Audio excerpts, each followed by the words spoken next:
You know, everywhere you look now, the game seems rigged against the no campaigners in this referendum for a voice, you know, that kind of Aboriginal-only advisory parliament written into our constitution so we can't get rid of it.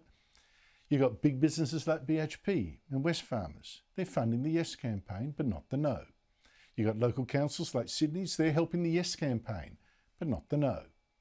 Qantas is helping to fly campaigners around the country for next to nothing, but not the No.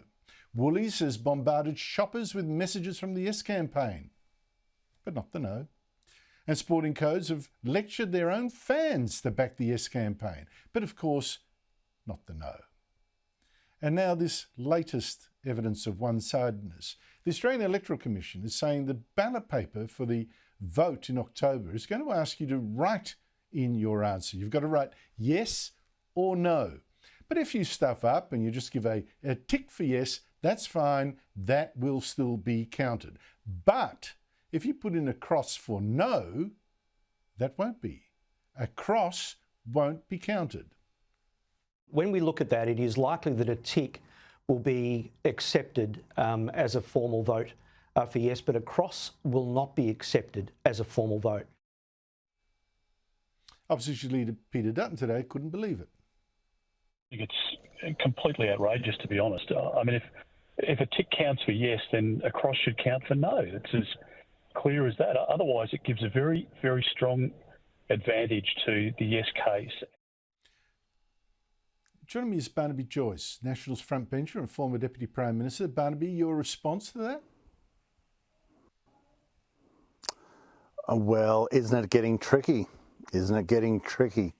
I mean, obviously, people indicate their preference. They're not stupid. They can see a box that says you support the referendum, a box that says you don't.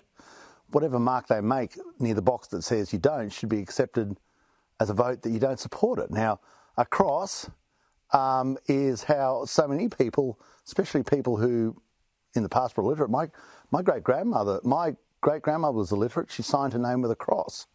So we're saying to people, no, when you go in there, you've got to tick, because otherwise your no vote will be called an invalid vote.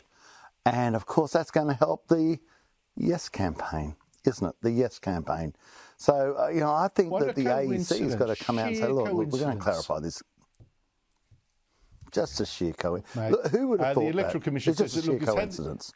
But Barnaby, the Electoral Commission has said it's had this rule for a while because, a tick is clearly yes, a cross in the box could mean actually yes or no. You don't buy that?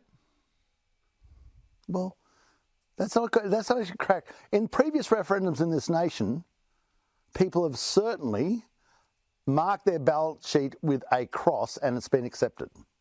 So this is new information.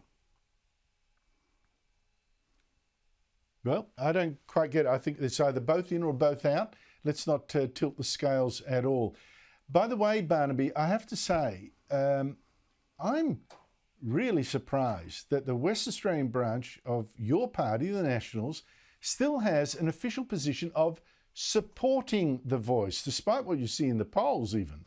How can that be? I mean, you can't tell me that national members in WA are actually for the voice. I'm seeing this in so many places. There seems to be a disconnect between the membership and the political wing. And now, the membership in Western Australia, after they saw what the cultural laws would do, 50 centimetres down, 50 centimetres down, just stay with there, still there, 50 centimetres down, and then you had to get a cultural officer in. We're still here. Now, I'm sure that those farmers won't want to support something that can lead in that direction. I'm absolutely certain about that. And so I hope the political wing catches up to their membership and does the obvious thing and goes no.